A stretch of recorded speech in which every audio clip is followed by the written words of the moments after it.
Última hora. Fiscalía cita a Petro por traición al Estado. Colombia despierta. Detente todo ahora mismo. Lo que acaba de suceder en los pasillos del poder puede cambiar para siempre el rumbo de Colombia. Y no estoy exagerando, esto es completamente real. Está ocurriendo en este preciso instante. La fiscal general de la Nación, Luz Adriana Camargo Garzón, acaba de emitir una citación oficial al presidente de la República por el delito más grave que puede enfrentar un mandatario: traición al Estado colombiano. Traición al Estado. Permíteme repetir estas palabras para que comprendas la magnitud de lo que está pasando. El primer mandatario de Colombia ha sido formalmente citado por traición al Estado. Jamás en la historia moderna del país habíamos presenciado una acusación de tal gravedad contra un presidente en ejercicio. Jamás. No hablamos de corrupción administrativa, no hablamos de abuso de autoridad, hablamos de traición. El crimen más severo que puede cometer quien juró proteger la patria. Las evidencias que maneja la Fiscalía son tan demoledoras que se atrevieron a tomar una decisión que nadie creía posible. El país entero se paralizó cuando la noticia se conoció a las 7:15 de la mañana.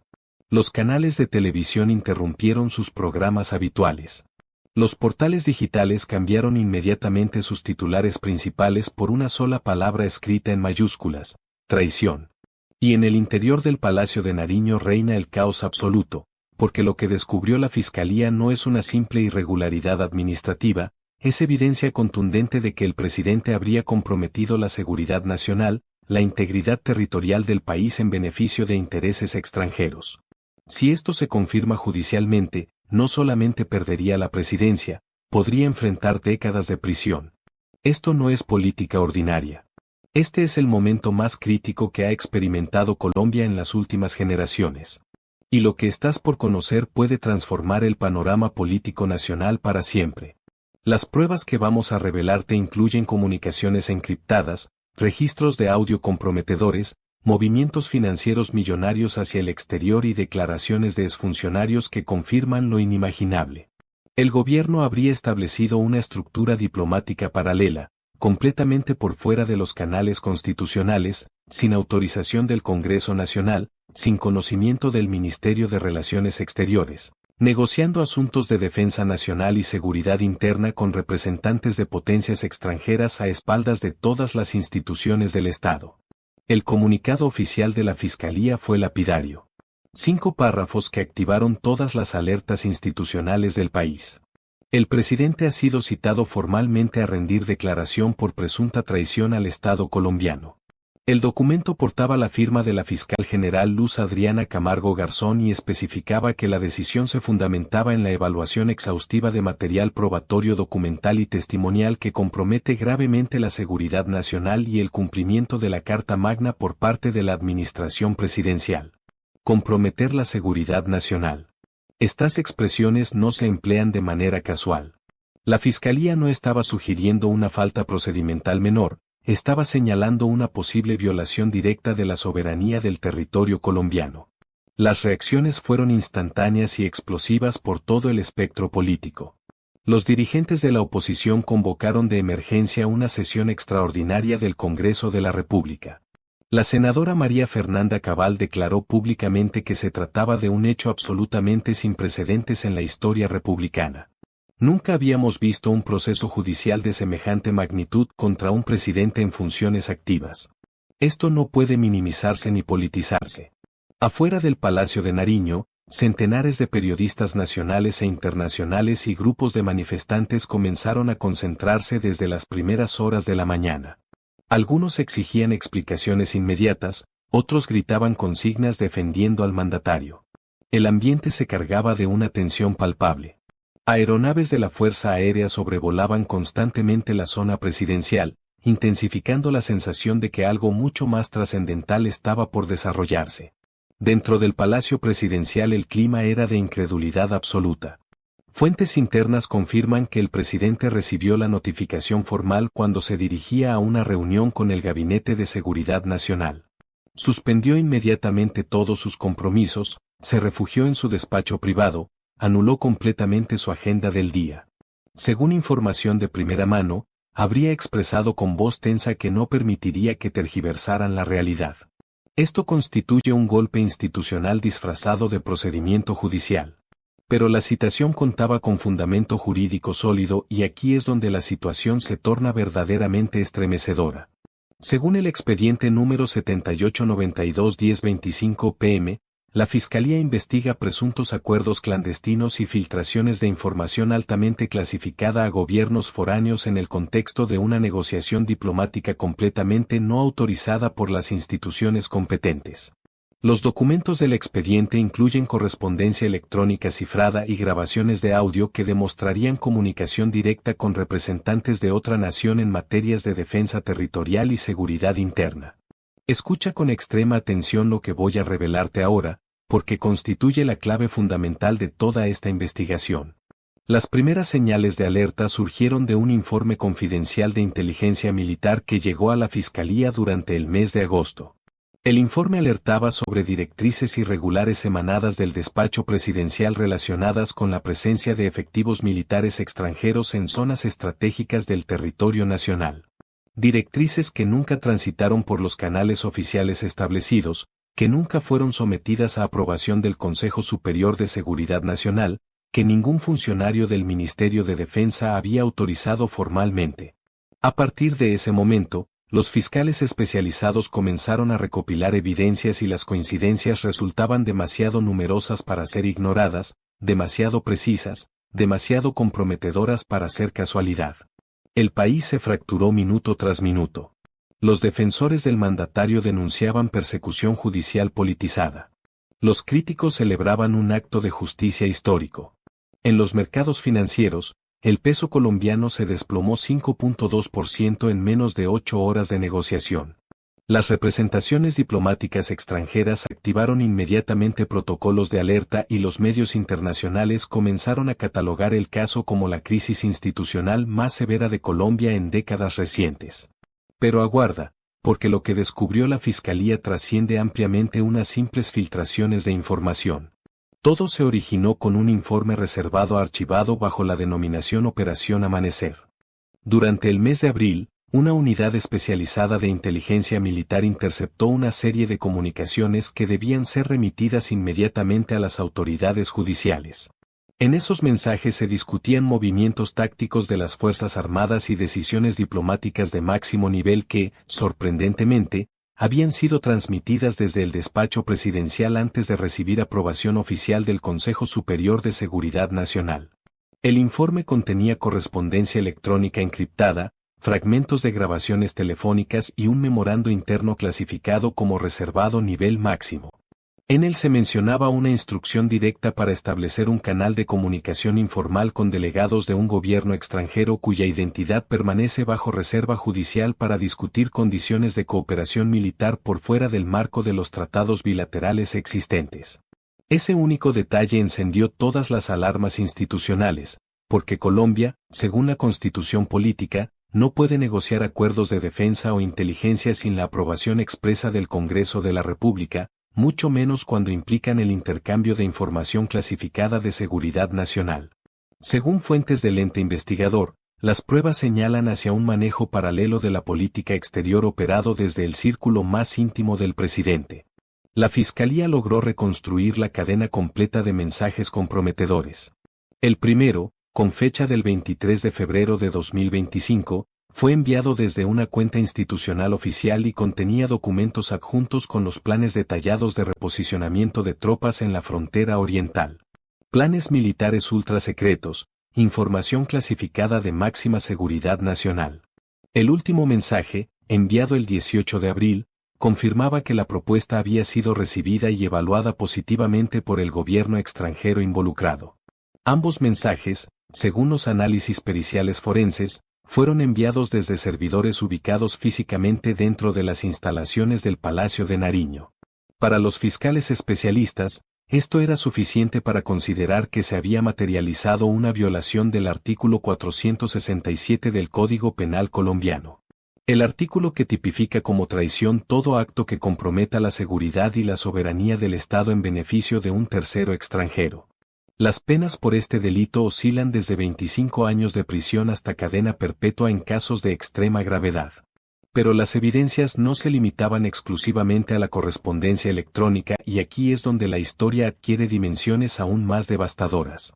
Durante los allanamientos realizados en dependencias de la sede presidencial, los agentes de la Unidad Especializada contra Delitos de Corrupción encontraron grabaciones de audio en las que altos funcionarios gubernamentales discutían la necesidad imperiosa de mantener ciertas decisiones estratégicas completamente por fuera del radar del Congreso Nacional. En una de esas grabaciones, cuya autenticidad fue verificada rigurosamente por expertos forenses de la Fiscalía General, se escucha claramente a una voz masculina expresar que si esto se tramita en el Congreso, se cae inmediatamente. Tiene que ejecutarse por vía directa con respaldo presidencial exclusivo. Los especialistas forenses compararon meticulosamente la voz con registros oficiales de funcionarios del Palacio y concluyeron que la coincidencia superaba el 94% con uno de los asesores de máxima confianza del presidente, identificado en el expediente judicial como funcionario Z. Entonces llegó el análisis financiero especializado, y esto resulta absolutamente explosivo para la investigación. La Fiscalía detectó una serie de transferencias internacionales vinculadas directamente a una fundación cultural con sede legal en Bogotá. Dicha fundación, según sus estatutos, se dedicaba supuestamente a promover el intercambio académico internacional. Suena completamente inocente, pero en la práctica había recibido pagos superiores a los $4.8 millones estadounidenses de una entidad extranjera directamente relacionada con el país involucrado en la investigación judicial. El rastro detallado del dinero demostró que los fondos fueron utilizados para costear viajes no oficiales, encuentros diplomáticos informales y consultorías estratégicas realizadas sin registro oficial, sin documentación respaldatoria, sin transparencia alguna ante las autoridades competentes. Cuando la Fiscalía cruzó minuciosamente los datos con la Unidad de Información y Análisis Financiero, descubrió algo aún más grave y comprometedor. Uno de los pagos más significativos coincidía exactamente con una reunión privada del presidente en la que se abordaron específicamente temas de cooperación energética y militar con representantes extranjeros. La coincidencia precisa de fechas y montos se convirtió en la pieza clave que llevó a los fiscales a concluir definitivamente que la presidencia había mantenido contactos no autorizados y posiblemente clandestinos con representantes oficiales de otro Estado nacional. La fiscal general Luz Adriana Camargo Garzón, en una reunión interna con su equipo de trabajo, resumió el hallazgo con una frase que posteriormente se filtró a los medios de comunicación. No se trata únicamente de un error diplomático, se trata de una decisión consciente y deliberada que vulneró flagrantemente los límites constitucionales establecidos. Durante las semanas posteriores, los investigadores judiciales recibieron testimonios detallados de 4 exfuncionarios del Ministerio de Relaciones Exteriores que afirmaron categóricamente haber sido excluidos sistemáticamente de reuniones clave relacionadas con política exterior. Uno de ellos relató específicamente que cuando preguntó por qué no se convocaba oficialmente al Ministerio de Relaciones Exteriores a estas reuniones, un asesor directo del Palacio Presidencial respondió textualmente que esto no pasa por Cancillería, es un acuerdo directo y personal del presidente. Un acuerdo directo y personal del presidente saltándose completamente a la Cancillería, saltándose al Congreso de la República, saltándose todas las instituciones democráticas del Estado, operando en las sombras con un gobierno extranjero en temas cruciales de seguridad nacional. Esto no constituye política irregular, esto es traición constitucional flagrante. El expediente final de más de 1.200 páginas detalla exhaustivamente cómo esa estructura paralela operaba con un círculo absolutamente cerrado de confianza, sin dejar rastros oficiales en los registros públicos institucionales. Los fiscales incluso lograron obtener una minuta de reunión que había sido eliminada del sistema informático, pero recuperada parcialmente por técnicos forenses especializados. En ella se lee textualmente la frase reveladora: el contacto fue positivo. Los aliados extranjeros ofrecen apoyo estratégico a cambio de discreción absoluta. A cambio de discreción absoluta, es decir, a cambio de mantener todo en secreto total, a espaldas del pueblo colombiano, a espaldas de las instituciones democráticas. Con este documento comprometedor, la Fiscalía decidió dar el paso que nadie en el país esperaba: citar formalmente al presidente a rendir declaración indagatoria. La orden fue firmada a las 2 de la madrugada y enviada bajo estricta reserva de seguridad al Palacio de Nariño. Pero alguien dentro de las instalaciones presidenciales filtró la información confidencial a la prensa antes de que llegara oficialmente al despacho presidencial. En cuestión de pocas horas, el país entero conocía el contenido detallado de la citación judicial y todos los puntos específicos de la investigación. Los noticieros hablaban de espionaje internacional, diplomacia clandestina y vulneración grave de la soberanía nacional. La tensión se intensificó aún más cuando se conoció que los investigadores habían solicitado autorización judicial para acceder a las comunicaciones personales del propio presidente durante todos los meses bajo investigación. Entonces llegó la reacción oficial del Palacio de Nariño y fue absolutamente reveladora de la crisis interna. La noticia impactó como un rayo dentro de las instalaciones del Palacio de Nariño. Apenas la Secretaría Jurídica Presidencial confirmó la autenticidad del oficio de la Fiscalía, se ordenó un cerco informativo absoluto. Los teléfonos celulares de todos los asesores fueron requisados inmediatamente, las reuniones externas suspendidas indefinidamente y todo el personal del ala occidental del palacio recibió una instrucción directa y categórica. Absolutamente nadie habla con la prensa nacional o internacional.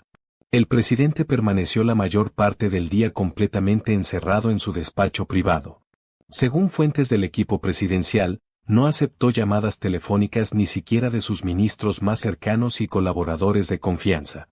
Únicamente solicitó los informes completos de inteligencia y los extractos detallados de la investigación filtrada a los medios. El silencio en los corredores presidenciales era tan denso y sofocante que hasta los guardias de seguridad presidencial evitaban hacer el menor ruido al caminar. A las 8 de la noche, el presidente convocó una reunión de emergencia absoluta con su gabinete político más cercano. El ambiente era completamente sofocante y tenso. Ministros, asesores presidenciales y secretarios se sentaron alrededor de una mesa completamente cubierta de papeles marcados con sellos rojos de seguridad. Sobre cada documento una sola palabra, confidencial. El mandatario tomó la palabra con un tono que oscilaba peligrosamente entre la indignación y la decepción profunda. Esto no es justicia, es una maniobra política calculada. Quieren quebrar el corazón mismo del gobierno desde adentro, desde las entrañas del poder. Nadie en la sala se atrevió a responder inmediatamente. Algunos ministros bajaron la mirada incómodamente, otros intercambiaron gestos discretos de preocupación. La ministra de Educación fue la primera en romper el silencio asfixiante de la reunión. Señor presidente, si la Fiscalía maneja esas pruebas documentales, no podemos simplemente ignorarlas. El país entero exige una explicación clara y contundente. El presidente la interrumpió abruptamente con un golpe seco y contundente sobre la mesa de reuniones. El país exige independencia real. No rendiré cuentas ante quienes sirven obsecuentemente a la oposición política. La tensión en la sala subió inmediatamente al máximo nivel posible. El ministro del Interior intentó calmar la situación proponiendo formar urgentemente una comisión especializada de defensa jurídica, pero otros funcionarios insistían enérgicamente en una estrategia comunicacional agresiva para mostrar al presidente como víctima de una conspiración mediática orquestada. La discusión se prolongó durante más de 5 horas hasta que el presidente, visiblemente agotado física y emocionalmente, ordenó una decisión doble, una respuesta institucional oficial y una campaña mediática paralela para defender la verdad ante el pueblo colombiano. Entretanto, en los pasillos presidenciales los rumores crecían exponencialmente. Varios funcionarios comentaban discretamente que los asesores de seguridad presidencial habían detectado filtraciones internas de información clasificada provenientes directamente de la Secretaría de Transparencia Gubernamental. Uno de los funcionarios, según trascendió posteriormente, había entregado copias de documentos reservados directamente a un fiscal auxiliar de la investigación. Al enterarse de esta situación, el presidente exigió nombres específicos y responsabilidades concretas. Cuando le mostraron los informes detallados de seguridad, su reacción fue completamente fulminante. Traidores, murmuró con voz apenas audible. No son opositores políticos, son infiltrados con credenciales oficiales del Estado. Horas más tarde, la Presidencia de la República emitió un comunicado oficial de 4 párrafos cuidadosamente redactado por el equipo jurídico. El texto expresaba que el presidente reafirma categóricamente su compromiso inquebrantable con la Constitución política y se presentará ante la Fiscalía en la fecha que legalmente corresponda. Confía plenamente en su inocencia y en la justicia del pueblo colombiano. Sin embargo, en los canales comunicacionales aliados del gobierno comenzó a circular paralelamente otro mensaje mucho más emocional y directo. La verdad será atacada sistemáticamente, pero jamás será derrotada. El cambio que prometimos al pueblo no será frenado por quienes temen perder sus privilegios de poder. El doble discurso institucional y combativo dividió incluso al propio gabinete ministerial. Algunos funcionarios consideraban que la actitud desafiante del presidente podía agravar significativamente la crisis institucional. Otros lo percibían como una muestra legítima de liderazgo y resistencia democrática. Dentro del Congreso Nacional el ambiente político era absolutamente explosivo. Varios legisladores del pacto histórico se negaron categóricamente a asistir a las sesiones ordinarias. Uno de ellos expresó públicamente que no participaría en el circo político montado por la oposición. Por su parte, los partidos de oposición presentaban sistemáticamente mociones de censura y exigían la renuncia inmediata de 5 ministros del gabinete. La Comisión de Investigación y Acusaciones de la Cámara de Representantes anunció oficialmente la apertura de un proceso investigativo para determinar si existía mérito suficiente para una investigación formal contra el mandatario por responsabilidad política. La presión no se limitaba exclusivamente al ámbito político institucional. Las manifestaciones en Bogotá, Medellín, Cali y Barranquilla se intensificaron dramáticamente. En la Plaza de Bolívar de la capital, más de 15.000 personas exigían justicia pronta y eficaz. Algunos manifestantes portaban carteles con la frase contundente: traición es mentirle al pueblo colombiano. Del otro lado de la plaza, grupos simpatizantes del gobierno gritaban consignas como Petro no está solo, el pueblo lo acompaña. La Policía Nacional formó un cordón de seguridad reforzado para evitar enfrentamientos violentos entre los grupos antagónicos. Esa noche, uno de los funcionarios más cercanos al presidente filtró un video interno de una reunión presidencial que mostraba al mandatario expresando categóricamente que si los poderes del Estado pretenden someterlo, tendrán que enfrentar primero al pueblo organizado. El clip fue reproducido más de 5 millones de veces en redes sociales en cuestión de pocas horas. Los noticieros internacionales lo calificaron como una declaración desafiante que podría reconfigurar completamente la política latinoamericana. Dentro del Palacio Presidencial, sin embargo, la atmósfera era completamente diferente. El presidente caminaba solitariamente por los pasillos del segundo piso, observando detenidamente los retratos de antiguos mandatarios republicanos. Un asesor de confianza lo alcanzó y con voz apenas audible le informó que el fiscal había solicitado acceso total a sus registros personales de comunicación. El presidente se detuvo abruptamente, respiró profundamente y sin girarse respondió con firmeza que entonces que procedieran, pero que supieran que esto no terminaba aquí, sino que apenas comenzaba. El reloj digital marcaba las 12:15 de la madrugada. Afuera, la lluvia caía intensamente sobre Bogotá y dentro del Palacio de Nariño, el presidente comprendía que ya no se trataba de política ordinaria, se trataba de supervivencia institucional y personal.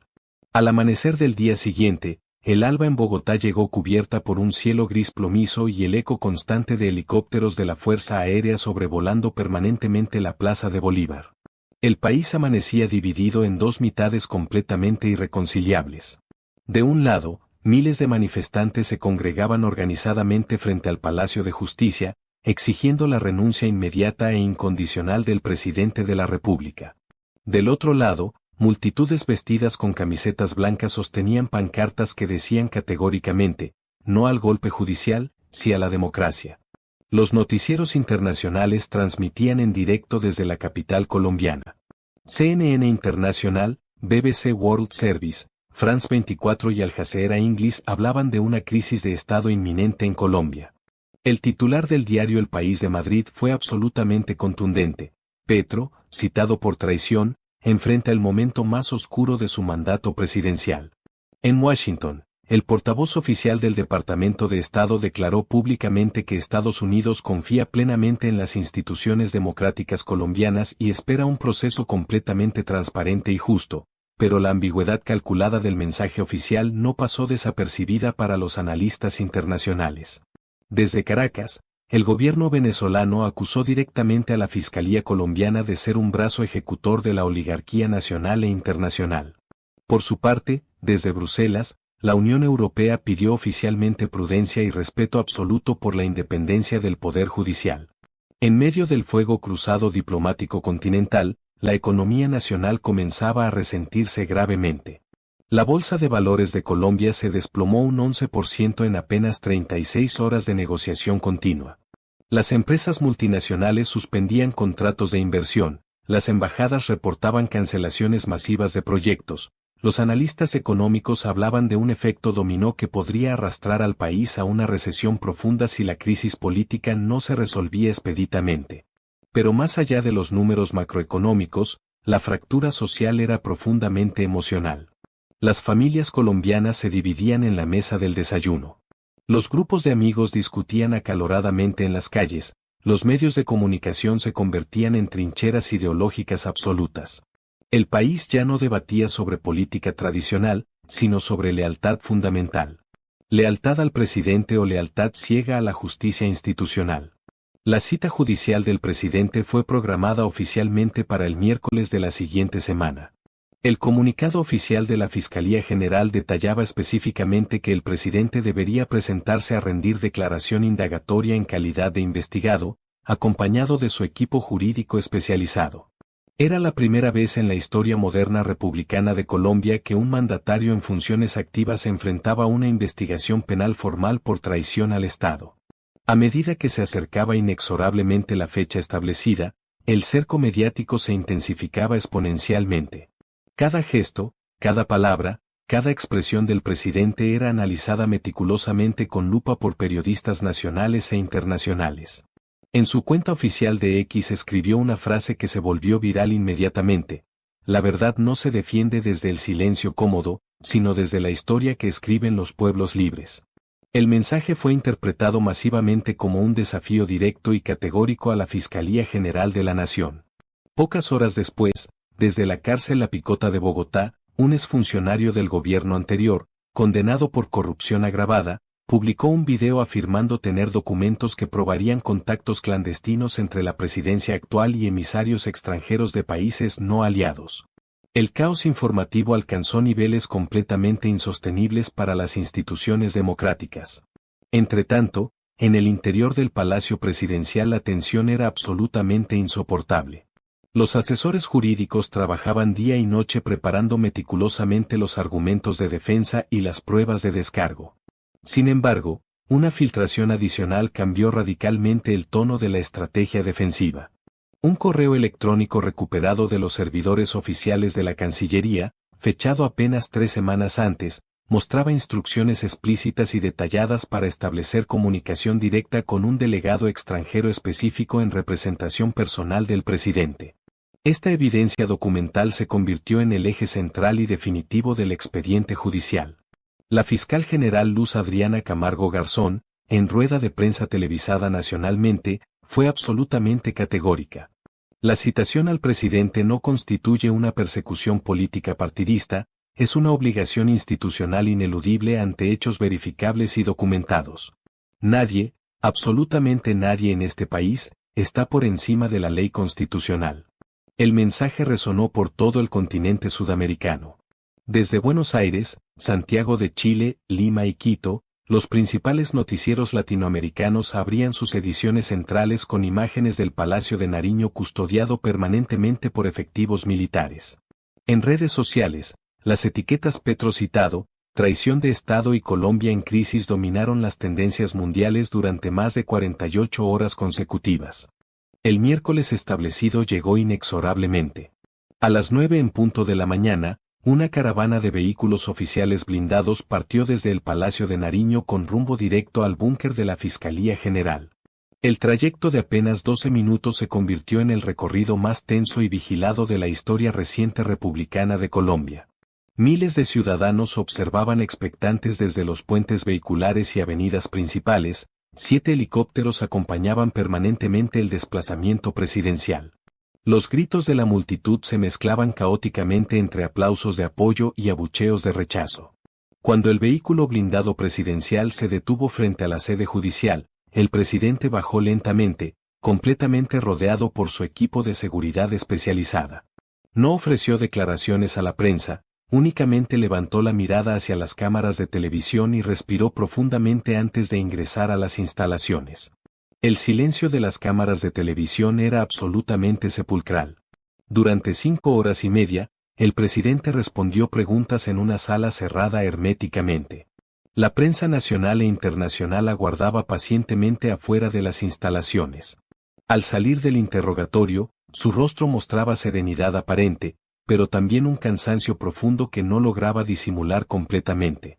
Frente a los micrófonos de los medios pronunció una frase que quedará marcada para siempre en la memoria colectiva nacional. Hoy me presenté ante la justicia porque creo profundamente en este país y en sus instituciones, pero también sé que la historia verdadera no la escriben los fiscales desde sus oficinas, sino los pueblos desde sus luchas cotidianas. Esa noche, Bogotá no logró conciliar el sueño. Las luces del Palacio Presidencial seguían encendidas hasta altas horas de la madrugada. Y aunque la declaración indagatoria del presidente calmó momentáneamente a algunos sectores, para muchos otros ciudadanos fue solamente el preludio de algo mucho más grande y trascendental. Una batalla épica entre el poder político establecido y el poder judicial independiente que apenas comenzaba a desarrollarse en toda su magnitud. El amanecer del jueves llegó con un silencio extraño y perturbador. Por primera vez en meses, las calles de Bogotá no estaban saturadas de gritos ni de sirenas, sino de un murmullo contenido, como si el país entero respirara con extrema cautela y expectativa. La Fiscalía aún no había revelado oficialmente el resultado de la indagatoria presidencial y los medios de comunicación especulaban sin descanso sobre las posibles implicaciones jurídicas y políticas. En el Palacio de Nariño las cortinas permanecían herméticamente cerradas. El presidente no realizó apariciones públicas ni emitió declaraciones oficiales, únicamente un breve comunicado fue publicado en sus redes sociales oficiales al mediodía. Cumplí cabalmente con la ley constitucional. Seguiré sirviendo a Colombia con la verdad como única e inquebrantable defensa. Afuera del palacio, el país estaba dividido entre la esperanza y la desconfianza más profunda. Las encuestas de opinión mostraban una caída abrupta en los niveles de aprobación presidencial, pero también un aumento significativo en la percepción ciudadana de que el proceso judicial podía tener tintes abiertamente políticos.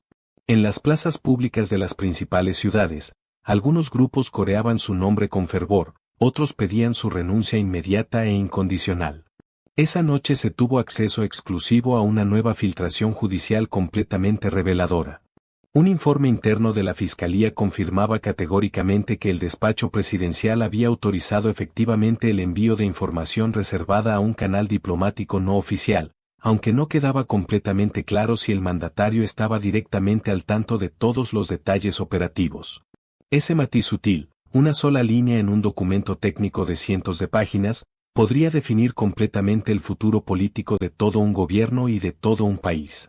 En los cafés del centro histórico de Bogotá, la gente hablaba en voz baja y cautelosa. En los ministerios reinaba un clima de temor e incertidumbre absoluta, y en los pasillos del Congreso Nacional los rumores sobre una posible moción de censura generalizada se volvían cada vez más insistentes y concretos. Esa misma noche, las cámaras de seguridad captaron algo completamente insólito y simbólico. El presidente, caminando completamente solo por el patio central del Palacio de Nariño, sin escoltas visibles, portaba un abrigo oscuro y una carpeta bajo el brazo. Alguien que lo observó desde una ventana del segundo piso aseguró posteriormente que miró hacia el cielo estrellado durante varios minutos, como quien busca respuestas que solamente la historia y el tiempo podrán proporcionar. Porque más allá de los informes técnicos, los comunicados oficiales y las acusaciones cruzadas, algo quedó definitivamente claro para todos los colombianos. El país había cruzado un punto de no retorno institucional y aunque las instituciones democráticas seguían formalmente en pie, la confianza del pueblo en sus dirigentes estaba profundamente herida. La fiscal general Luz Adriana Camargo Garzón lo resumió con una frase lapidaria que cerró los noticieros de todo el continente americano. La justicia no busca culpables eternos para satisfacer venganzas políticas, busca verdades que el poder no puede esconder indefinidamente. Desde entonces, Colombia espera con una mezcla de rabia, temor y esperanza, porque todos los ciudadanos saben que cuando un presidente es citado formalmente por traición al Estado, absolutamente nada vuelve a ser igual en la historia de una nación. El país despertó y ya no puede volver a dormir en la comodidad de la ignorancia. Colombia despertó para siempre. Y así llegamos al final de esta historia. Quiero agradecerte de corazón por acompañarme hasta aquí, por dedicar tu tiempo y atención a este contenido. Cada like, cada comentario y cada suscripción significan mucho para mí y son el motor que me impulsa a seguir creando. Si te gustó este video, no olvides darle like, suscribirte si aún no lo has hecho y activar la campanita para no perderte ningún contenido nuevo. Tu apoyo es invaluable.